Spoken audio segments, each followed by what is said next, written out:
the guy who became a national sensation as the world's chillest man. Sometimes you just have to stand up to punks like that. Tony Tovar just nonchalantly sat there, lighting up his cigarette as his favorite neighborhood bar was robbed. That footage is absolutely crazy. If you couldn't tell from that short clip, this man, a man named Tony Tovar, literally sat, lit up a cigarette, and chilled while the bar that he frequents was robbed. So this happened about 7 or so years ago in St. Louis, Missouri. And if you go and watch the full video of this interaction, Tony is sitting at the bar when this armed man, a man later identified as Kevin Moore, enters the building with a large rifle. However, instead of being afraid, Tony continues to relax. He continues sipping his drink, he lights up a cigarette, and at one point the robber actually tries to snatch Tony's phone, but Tony grabs it out of his hands. But this isn't all. This isn't the end of the story. So obviously Tony escaped the robbery attempt. He was not hurt or injured in any way.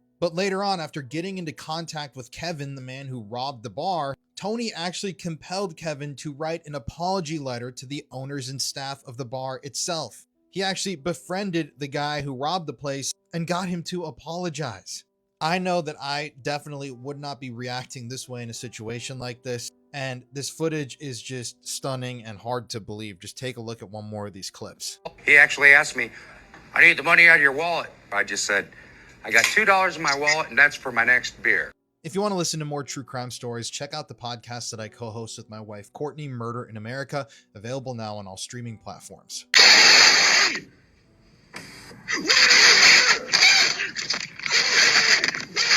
Hello? Hi there, can you open this door, please? For what? I just want to make sure that everything's okay. There seems to be something going on. What do you mean? The man in that video was later identified as 30-year-old Jason Thomas Nichols. So this incident occurred in April of this year, when one day Jason Thomas Nichols showed up at the front door of one of his neighbors in his neighborhood and demanded to be let inside of his neighbor's house. When the man obviously wouldn't let him in and asked him what he was talking about, Jason identified himself as Harry Dresden, began viciously beating the door and the camera, screaming and making threats saying he will end the homeowner if he doesn't let him in, and eventually he ended up breaking into the home through a sliding glass door. Inside the home at the time, a woman and child were hiding, and there is actually security camera footage from inside the home, and it is indeed frightening. Eventually, the homeowner did come home and confronted Jason with a shovel. There was a physical altercation that ensued, and both the homeowner and Jason ended up with head injuries, and Jason also ended up in handcuffs. Now, all of this went down in April of 2026, and I have been searching for some sort of an update in this case, and I couldn't find anything. All I know is that he's facing 4 charges, including felony charges, including charges of first-degree burglary, vandalism, intention to terrorize and threaten, and forced entry without a firearm. I will definitely keep you guys updated, though, if there are more developments in this case. And if you want to hear more true crime stories, check out the podcast Murder in America that I co-host with my wife, Courtney. It's available now on all streaming platforms. New surveillance video captures bystanders outside a rap concert. At the same moment, the doors of this SUV fly open and 3 gunmen approach. Seconds later, the crowd scrambles to take cover, and lives are changed forever. Nearly 3 days after this Miami mass shooting, the crying conveying the heavy loss of 23 people shot. On May 30th, 2021, 4 men got out of a vehicle near a concert venue in Florida, clad in ski masks and equipped with heavy-duty weaponry, and they approached the concert venue. What followed next was nothing short of horrific. 23 people were shot, 3 of whom ended up dying, and the men then went on the run. For days, authorities had no idea who these individuals were. Nobody had a clue. Now, shortly afterwards, authorities arrested one person, a man named Devontae Barnes, who was the lookout for the shooters that night, but he refused to rat on his friends. It would actually take over 3 years, from 2021 to 2024, for authorities to figure out who the men who actually carried out the mass shooting were. And there were actually 4 people arrested. There was 30-year-old Alan Gregory Chambers Jr., 27-year-old Willie Zavin Hill, 31-year-old Jackery Green, and 22-year-old Eugene Holmes.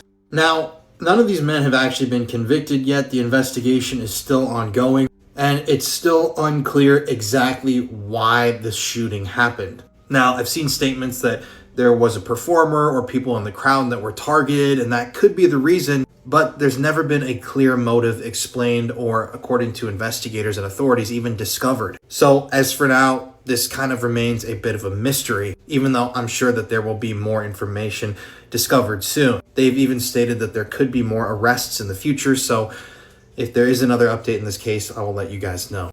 And if you want to listen to more true crime stories, check out the podcast Murder in America that I co-host with my wife, Courtney, available now on all streaming platforms. Frightening moments aboard an AirAsia X flight, the plane violently shaking mid-flight over the Indian Ocean. The Airbus A330, carrying over 350 passengers heading to Malaysia, was forced to return to Australia after engine trouble. About 90 minutes later, passengers say they heard a loud bang. In June of 2017, the absolute unthinkable happened, and in my opinion, something that is straight out of a nightmare for me. Passengers that were on an AirAsia flight traveling from Australia to Malaysia grew extremely concerned when, right after takeoff, their plane began violently shaking. As you can see in that original news report, people were recording themselves. They had all sorts of different reactions. This guy seemed either stressed out or to be super chill, but nobody really knew what to do. At least that's according to the passengers. So this was supposed to be a 6-hour flight, but about 75 minutes in, that's when the rattling started.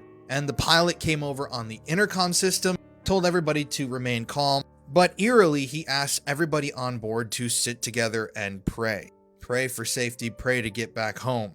Now, I don't know about you, but having a pilot tell me that I need to pray to bring us home, that just sounds like a really frightening situation. And I know that I would definitely have some sort of a panic attack if I ever heard that while I was in the air.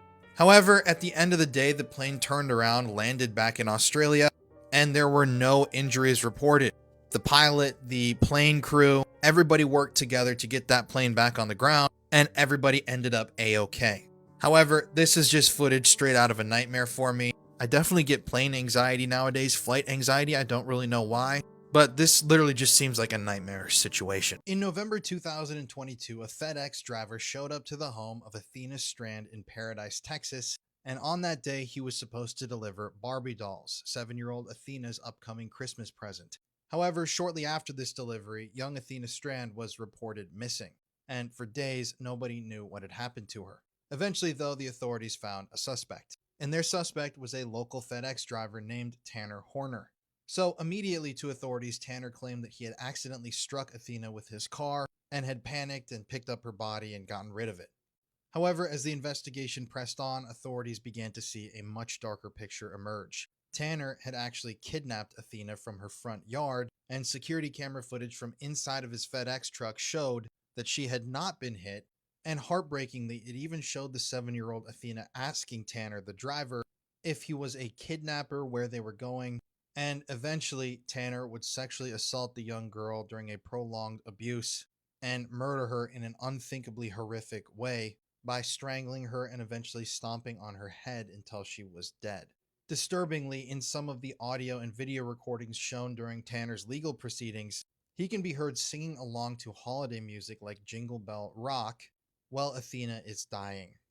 Tanner initially tried to claim that he had some sort of a split personality. He had an alternate personality that had taken over him, but prosecutors were eventually able to debunk that story and prove that it was false. Tanner also tried to claim at one point that there was an old man involved in the abduction and murder of Athena, and that he was basically forced to carry this out.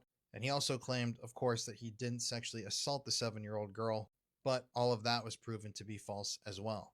Some of the images and details that have come out of these court proceedings that occurred recently have been heartbreaking, horrific, and hard to even process. Even Tanner himself couldn't really bring himself to look up at the photos of him carrying out this act against Athena, but Tanner never stood a chance. At one point, he tried to cover the cameras in the FedEx truck, but searches on his devices that were later discovered showed that he was frantically investigating whether or not these cameras record continuously, which, yes, of course they do.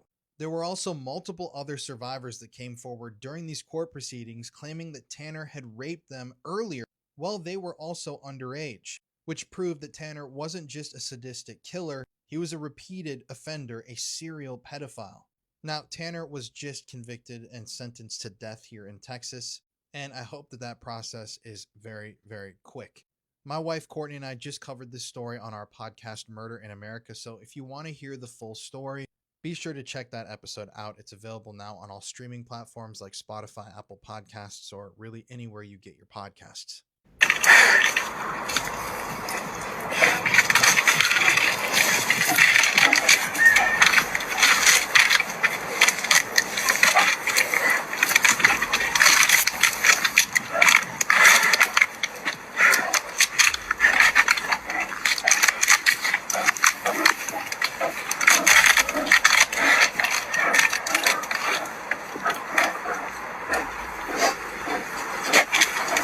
The guy who posted that video's name is Kirill Potapov.